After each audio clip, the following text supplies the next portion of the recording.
વિમુક્ત થઈ શકો। આ અમને વેદના અંદરથી ઉમળકો આવે, રક્ત બીજ છે ને અંદરથી અમને ઝપાટા મારી મારીને કે દુઃખ ન થાય। અને આ વિચારધારાની તાકાત તમારે કચ્છની બજારમાં જ્યારે દેવજી મહેશ્વરીની હત્યા થાય ત્યારે સિંહ સમાન એની પત્ની પડકારો કરીને અને હામી ઊભી રહી જાય। આ તાકાત વિચારધારાની છે। મારે આજ આ પ્રસંગે એ અમારો ગાંડો સૈનિક ઈ કરણ મકવાણાને મારે યાદ કરવો છે। કોબની બજારમાં ઈ ચિત્રકાર તો ખરો, પણ મને યાદ છે કે સિવિલ હોસ્પિટલમાં જ્યારે એ આવે ને કોઈ દર્દીને લઈને, બસ એટલી જ ખબર છે કે આની મદદ કરવાની છે, ખીચામાં પૈસા છે કે નહીં ઈ બાબતે ગોણ ઘસી નાખે એની। અને અમને દુઃખ છે કે આ વિચારધારાના વાહકોમાં ગરીબાઈ ભરડો લઈને બેઠી હોય, ત્યાં ગરીબાઈ છે ને એ પેલા હોય, એક ખારી કપડાની જોડી હોય। આ કરણ એની માને એમ કે માં આ કપડાની જોડી ધોઈ દેજે, સવારના મારે મીટિંગમાં જવાનું છે। એક યુવાનને ખોવો સાહેબ, કેમ કે આ સમાજના લાખો એવા બેરા મૂંગા માણસો છે કે એને પોતાનામાં જ રસ છે, બીજા કોઈની ભાવનામાં રસ છે નહીં। એવા લાખો માણસ મૌન હોય ને એની સામો જવાબ દઈ શકે ને ત્યારે લાખોના મૌનનો જવાબ આવો એક યુવાન હોય છે કે ભલે લાખો મૌન બેઠા પણ એની સામો આ એક બોલે છે।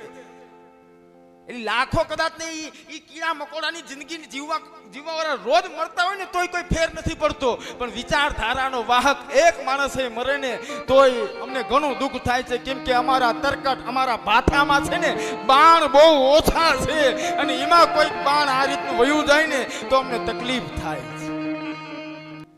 અરે કેટલી ક્ષમતાઓની વચ્ચે તમને ખબર છે કે યુવાનને તૈયાર કરવો કેટલો અઘરો પડે।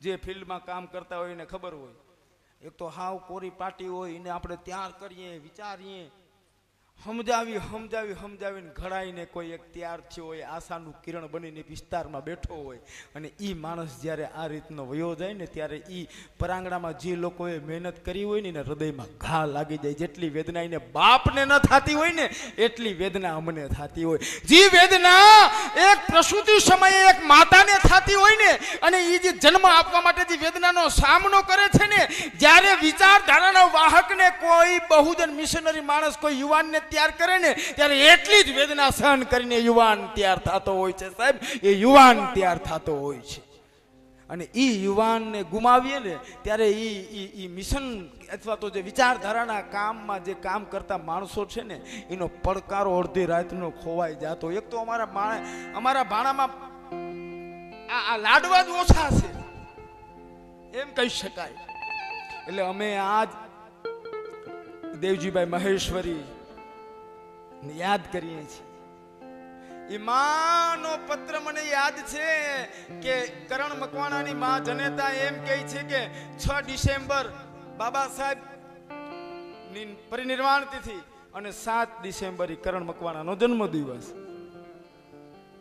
એ માં એમ કહેતી હતી, હું જ્યારે ગયો ને ત્યારે એ કે બાબા સાહેબ જ્યારે આ દુનિયા છોડીને વયા ગયા ને અને બીજે દિવસે મારા કરણનો જન્મ થયો ને ત્યારે મને એવું થતું હતું કે આ છે ને બાબા સાહેબની વિચારધારાને આગળ લઈ જશે, અને એવું જ બન્યું।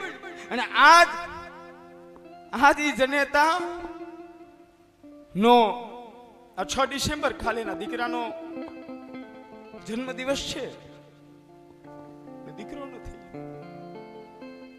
ત્યારે ઈ જનેતા મને ફોન કરીને એમ કહે છે કે વિશાન પ્રોગ્રામમાં કહેજે એ તમામ માતાઓને કે પોતાના દીકરાઓ છે ને એ સમાજ સેવા કરવા દે,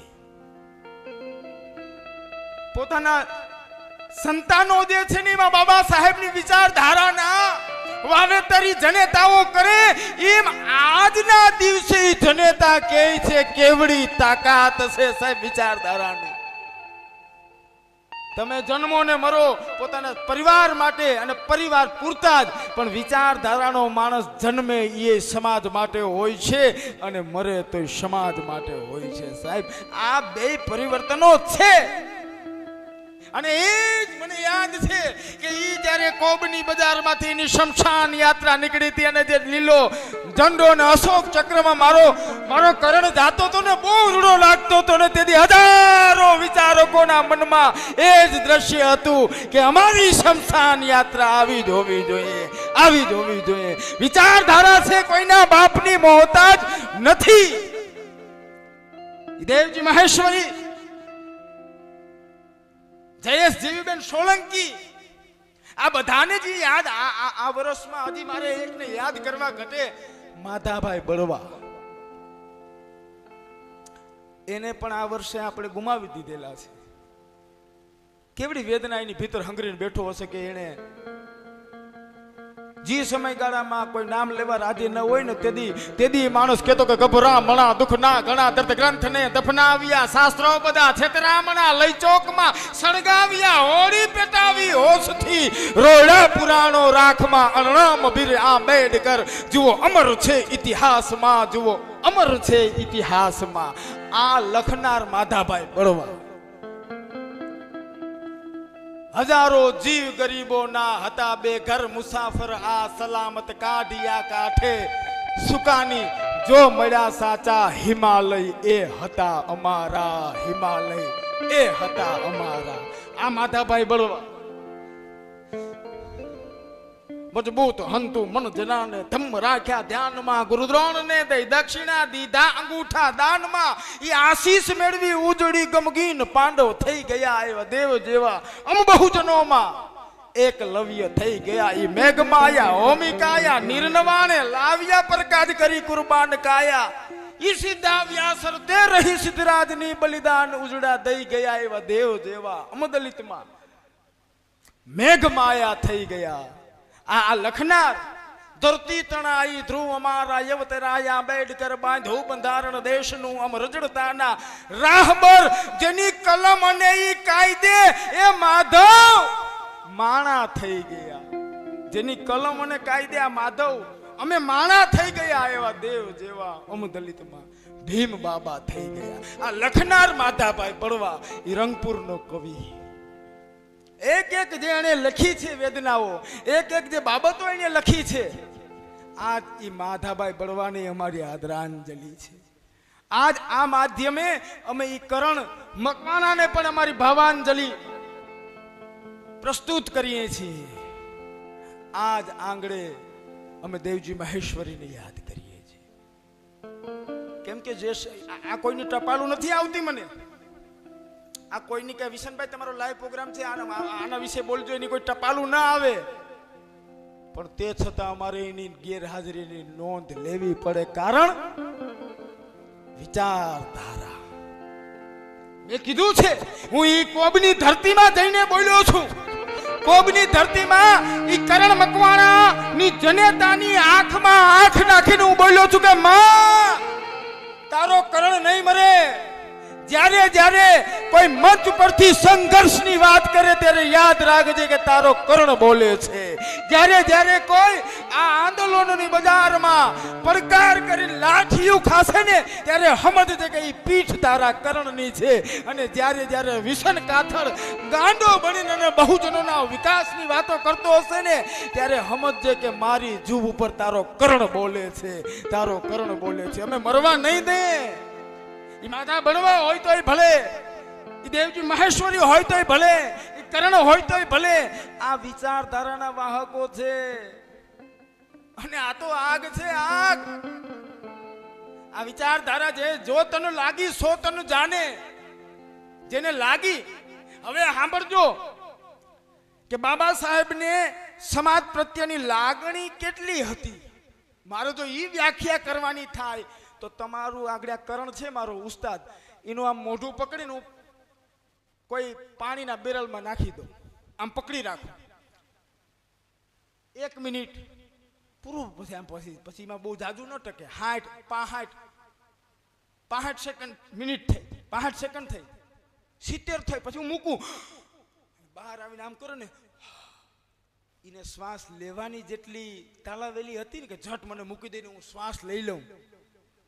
એને જેટલી ઈચ્છા એ શ્વાસ લેવાની હતી ને એટલી જ ઈચ્છા બાબા સાહેબને આ બહુજનોના સત્તા ઉપર જોવાની હતી સાહેબ, સત્તા ઉપર જોવાની હતી. બર્નિંગ ડિઝાયર, હળગતી ઈચ્છા. જેમ પોતાના શરીરમાં આગ લાગે અને એને ઓલવવા માટે ધાબરે ને બધે કેવું અગન થાય, ઈ સળગતી ઈચ્છા બાબા સાહેબને સુવા નથી દીધી સાહેબ. નાનકચંદ રતુ કહે છે કે બાબા સાહેબ તમારા પગના તળિયામાં એટલી અગન થાય છે, તમે જમતા નથી, તમે ઘડીક આરામ લઈ લ્યો. અને તે બાબા સાહેબ ને પછી જાજી આજીજી નહોતી થતી, એનું બાપા એને બહુ નતું કહી શકાતું. બાબા સાહેબ ને આજીજી જાજી થાય નહીં, એનું વ્યક્તિત્વ જ એવું હતું. એને જાદુ કઈ કહ્યું તો બહુ અઘરું પડી જતું. ખાલી આમ હામું જોતા તો આ અઘરા હતા. એટલે ઈ જ ગાંધી, ફરી પાછી હું વાતને મોડ આપતા લઈ જાઉં છું કે ઈ જ ઓરડામાં જ રવિન્દ્રનાથ ટાગોર અને ગાંધી ઈ એકબીજાને જે ઉપનામ દઈને બહાર આવ્યાના, આપ તમે મેં જે ઇતિહાસ જાણ્યો એ આ હતો. એટલા માટે મારે આ લખવું પડ્યું અને કેવું પડ્યું. કેવો હસે એ બાદશાહ નાત જાત ને ગોળી ગયો, કેવો હસે એ દાનવીર ગાંધી ને જીવ દે તો ગયો.